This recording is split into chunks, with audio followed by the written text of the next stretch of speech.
아멘.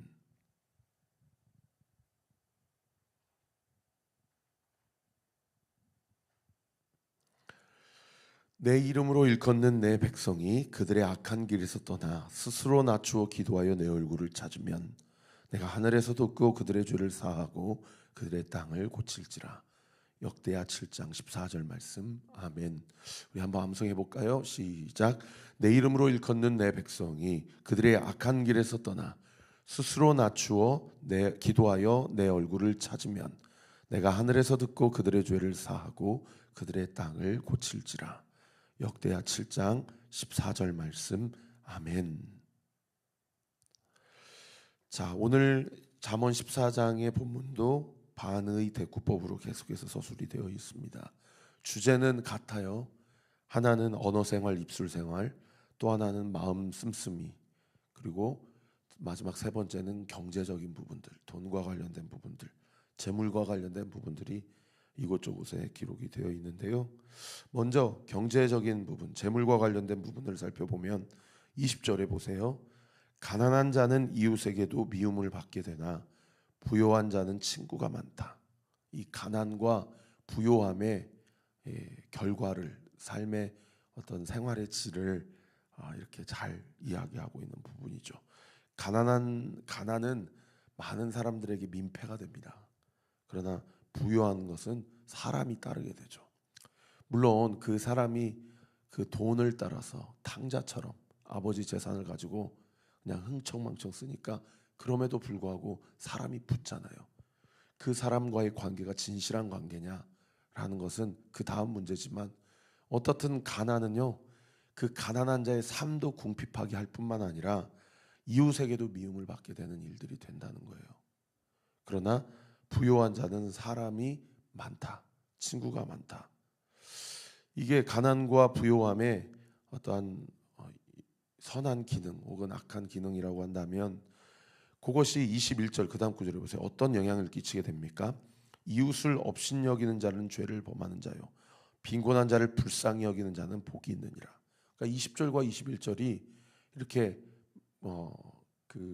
좀 뭐랄까요, 서로 뒷받침을 해준다고 할까요? 가난한 자는 이웃에게 미움을 받게 되니까 이웃이 가난한 자를 어떻게 돼요? 미워하게 되는데, 그것은 뭐라고 얘기합니까? 21절에 죄를 범하는 것이다. 그러나 가난한 자, 빈곤한 자를 불쌍히 여기는 자에게는 복이 있다라고 이야기하는 그런 본문이죠. 24절에도 보십시오. 지혜로운 자의 재물은 그의 면류관이요. 면류관이라는 얘기는 영광이라는 얘기입니다. 지혜로운 사람의 재산은 면류관이 되고 영광이 되지만, 왜요? 그 재물을 가지고 자기 입을 위해서, 자기의 안위를 위해서만 쓰겠습니까? 얼마나 선한 사업에 그 재물을 선용하겠어요? 그게 지혜로운 사람이니까요. 그러나 그 다음 구절에 보십시오. 미련한 자의 소유는 그냥 미련할 것이다. 부자가 예수님 비유에 뭐라고 그랬어요? 많은 소출과 수확을 해서 창고에 이렇게 가득가득 채워가지고 내가 뭐 아쉬울 게 뭐가 있냐, 평생을 일 안 해도 지금까지 벌어 들인 것만 해도 내가 떵떵거리고 아쉬운 소리 안 하고 내가 하고 싶은 거 하고 여행 다니고 싶은 거 여행 다니면서 나 그렇게 살겠다 그러고 큰 소리 치는데, 예수님이 뭐라고 얘기하세요? 어리석은 자야, 내가 네 영혼을 오늘 밤에 거두어가면 저렇게 창고에 쌓인 저 재물이 너에게 무슨 상관이 있겠느냐, 그런 이야기를 하지 않습니까? 미련한 자는 그냥 그 소유가 다만 미련할 뿐이다. 여러분, 이 경제적인 부분과 관련해서 우리가 깨달을 수 있는 교훈이 무엇입니까? 하나님이 우리에게 주신 재물과 소유를 다만 나만을 위해서 살아가는 것이 아니라요, 하나님 나라를 위해서 선용될 수 있도록 여러분 꿈을 꾸십시오. 이승수 집사님이 저한테 그렇게 조언해 주시더라고. 그분은 그 이전에 다 재정팀을 맡으셨잖아요. 목사님, 우리 교회가 어떻든 여기서 평생 있을 거 아니지 않습니까? 우리 교회 왕숙신도시 지금 5년 계획으로 착공에 들어갔는데, 저는 이 주변에 왕숙신도시를 품고 기도하고 있는데 성도님들과 그 꿈과 비전을 나누면서 다만 얼마라도 건축원금 계좌를 신설을 해서 그게 10원이 됐든 100원이 됐든 1000원이 됐든 10,000원이 됐든 지금부터 성도들이 우리 교회는 꿈을 꾸고 재원을 마련해서 그때 가서 그렇게 서로 간에 힘든 그게 아니고 지금부터 준비를 해야 되겠구나. 이 교회는 건축하는 교회고 꿈이 있는 교회구나 라는 것을 지금부터 준비를 하십시오. 5년 있다가 하지 마시고. 그런데 참 그게 귀한 조언이 되었어요. 그게 얼마가 됐든지 간에 건축원금 계좌를 파서 지금부터 준비를 해야 되겠다라는 생각이 들더라고요.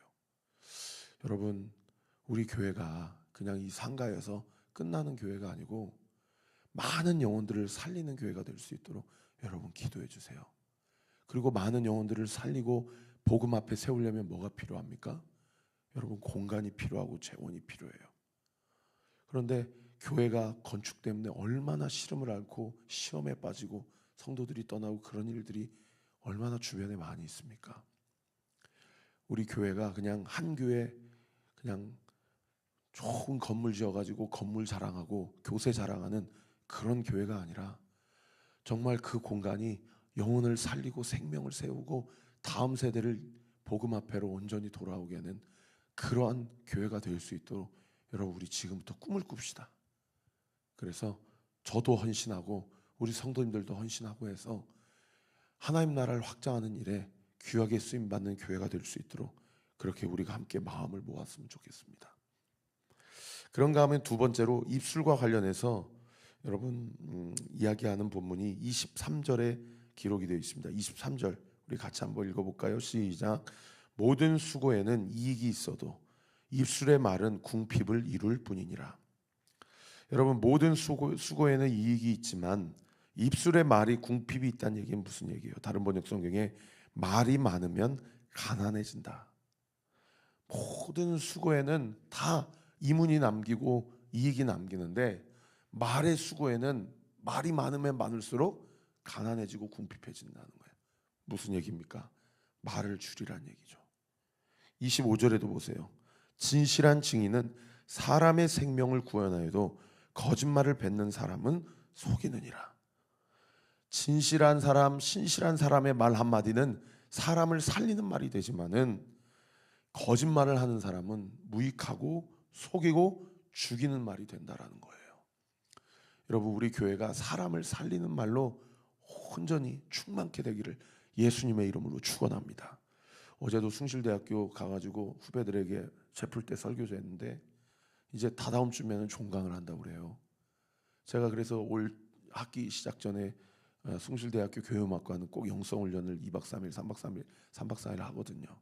그래서 이번 학기 시간마다 앞자리에 앉으시고 하나님이 보고 계시다는 생각으로 열심히 공부하고 연습해라고. 그래서 하나님 영광에 쓰임 받으라고 그렇게 했는데 세상에 그렇게 2월 달에 가서 복음 전하고 한 3개월 지나고 어제 가서 말씀 전했는데 벌써 그냥 우리 후배들 눈이 그냥 많이 힘을 잃었고 좀 많이 지쳤더라고요. 그래가지고 2주 남았는데 벌써부터 이러면 안 된다. 그래서 기말고사 준비하면서 항상 하나님 앞에서 성실하게 학교 생활하고 분명하게 하나님 앞에서 학업에 임할 수 있도록 좀 도전했어요. 그랬더니 마지막에 기도하는데요. 어떤 후배들은 그냥 무릎 꿇고 통곡을 하고 어떤 후배들은 일어나가지고 손 들고 기도하고 어떤 후배들은 그 책상에 완전히 엎드려져가지고 펑펑 울더라고요. 여러분, 얼마나 많은 사람들이 지쳐있는지 모릅니다. 저도 목회할 때 하면서 기도응답이 더딜 때마다 우리 성도님들이 힘든 모습을 볼 때마다 얼마나 지치고 저 어려움이 내가 기도를 덜해서 그런 거 아닌가 자꾸 이런 죄책감이 올려올 때가 많아요. 여러분, 그럴 때일수록 우리가 아침마다 새벽마다 하나님 앞에 말씀 붙잡고 기도하고 하나님이 공급해 주시는 힘을 얻고 여러분, 우리 말 한마디가 사람을 살리고 생명을 살리는 말이 되도록 그렇게 쓰임받는 오늘 하루가 되기를 우리 구주 예수 그리스도 이름으로 축원합니다. 오늘 우리 이진 집사님이 생일이시잖아요. 어저께 오후 5시에 세상에 뼈가 4조각으로 다 쪼개져가지고 아마 어제 밤이 제일 힘들으셨을 텐데 오늘 병문안을 한번 가보려고 그래요. 여러분 다 여러분이 격려해 주시고 말 한마디 해주시고 기도해 주시는 그 말 한마디가 얼마나 큰 격려와 응원이 되겠습니까? 여러분 그 가정뿐입니까? 우리 성도님들 각 가정 가운데 얼마나 많은 힘듦, 얼마나 많은 지침, 얼마나 많은 무기력함 가운데 신음하고 힘들어하는 사람들이 얼마나 많은지 몰라요. 여러분 조금만 주변을 돌아보시고 격려하고 응원하고, 집사님 제가 기도하고 있습니다. 아무개 성도님 제가 성도님을 위해서 중보하고 있습니다. 여러분 그 말 한마디가 얼마나 그 사람에게 힘이 되겠습니까? 우리의 말 한마디가 생명을 살리고 사람을 세우는 그러한 우리 교회가 되기를 예수님의 이름으로 축원합니다. 그런가 하면 마지막 세 번째로 여러분 21절부터 33절까지는요 다 마음과 관련된 부분을 이야기하고 있어요. 21절에 보세요. 이웃을 업신여기는 자는 죄를 범하는 자요, 빈곤한 자를 불쌍히 여기는 자는 복이 있다. 불쌍히 여기는 마음. 31절도 보세요. 가난한 자를 학대하는 자는 그를 지으신 이를 모욕 멸시하는 자요, 궁핍한 사람을 불쌍히 여기는 사람은 주를 공경하는 자다. 이 불쌍히 여기는 마음, 사람을 보고 불쌍히 여기는 마음을 하나님이 얼마나 기뻐하시냐는 겁니까? 22절에 보세요. 악을 도모하는 자는 잘못 가는 것이 아니냐, 선을 도모하는 자에게는 인자와 진리가 있으리라. 이 도모한다, 다른 번역 성경에 계획한다 라고 번역하고 있어요. 32절에도 보세요. 악인은 그 환난에 엎드려져도 의인은 그의 죽음에도 소망이 있다. 의인은 그의 죽음에도 소망이 있다를 다른 번역 성경에는 의인이 죽을 일을 당하고 있는 상황 가운데서도 하나님께서 그에게 피할 길을 열어주신다, 그렇게 번역하고 있습니다. 선을 도모하고 끝까지 믿음을 지키는 자에게는 죽을 일이 다가와도 하나님께서 그에게 인자와 진리를 베풀어 주시고 그 죽음길 가운데서도 피할 길을 열어주신다는 겁니다. 26절과 27절에는요 여호와를 경외하는 마음에 대해서 이야기하고 있습니다. 여호와 26절 보세요. 여호와를 경외하는 자는 견고한 의뢰가 있나니 그 자녀들에게 피난처가 있으리라. 27절에도 보세요. 여호와를 경외하는 것은 생명의 셈이니 사망의 그물에서 벗어나게 하느니라. 하나님을 경외하고 두려워하는 자에게는 26절에 견고한 의뢰가 있다. 다른 번역 성경에 하나님이 그에게 안전한 요새가 되신다. 결코 무너지지 않는다는 겁니다. 그리고 더 놀라운 건 그 다음 구절에 뭐라고 돼 있어요? 그 자녀들에게 피난처가 있게 될 것이다.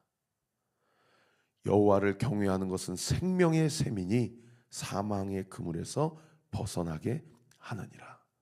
인생을 살다 보면 야, 내가 사망의 그늘에 지금 덫에 걸렸구나, 완전히 그물에 에워싸져 있구나, 이런 생각이 들 때가 있다는 거예요. 여러분 그 사망의 그물, 그 사망의 덫 가운데서 빠져나올 수 있는 것이 놀랍게도 무엇이라는 겁니까? 인간의 얕은 수작이나 계략이 아니고요, 하나님을 두려워하는 것이라는 겁니다. 하나님을 두려워하는 것. 이 김호중 씨 교통사고로 어제부터 다 나오잖아요. 그 술자리에 누가 있었는지, 그 사람이 과연 그 운전석에 있었는지 없었는지. 그러면서 또 개그맨, 래퍼 막 이런 사람들 다 나오잖아요. 여러분 이게 인간의 생각이나 이렇게 하면 덮어지겠지, 이렇게 하면 풀려지겠지, 오히려 더 일이 꼬인다는 거예요. 여러분 하나님의 마음은 다른 게 아닙니다. 무슨 막 새로운 것을 하나님이 얘기해 주시는 게 아니에요. 기본으로 돌아가야 돼요. 본질로 돌아가야 돼요. 일이 꼬일수록 내 인생의 기본과 본질이 어디 부분이 지금 무너져 있고 망가져 있는지를 깨닫고 그것부터 시작돼야 돼요. 여러분 성경이 뭐라고 얘기합니까? 하나님이 보고 계시고 하나님이 너의 삶을 다 알고 계시는 것을 네가 믿느냐? 네가 정말 하나님을 두려워한다면 이 상황 가운데서 어떻게 해야 되겠느냐? 성경이 우리에게 이걸 얘기해 주고 있는 거예요.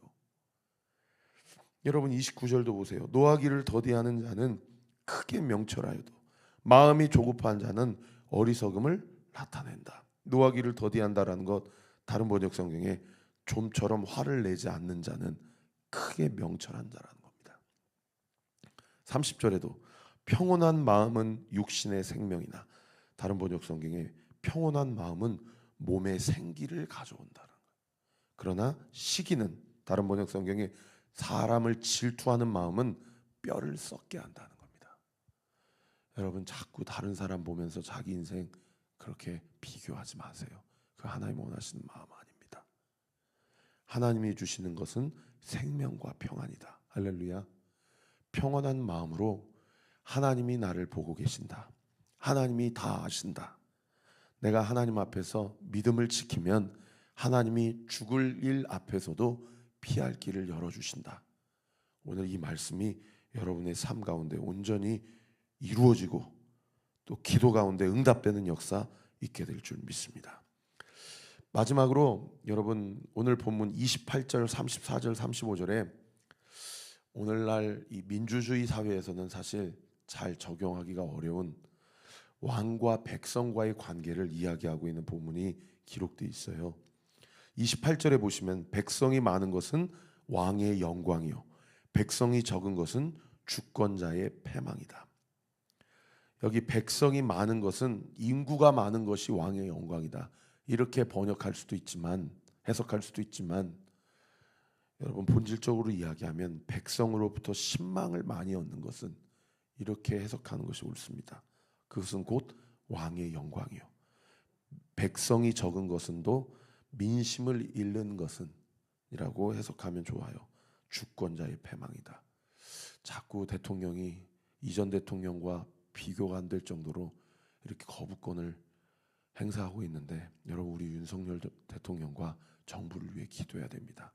여야를 막론하고 진보 보수를 막론하고 그리스도인은 하나님이 세우신 대통령 위해서 기도해야 돼요.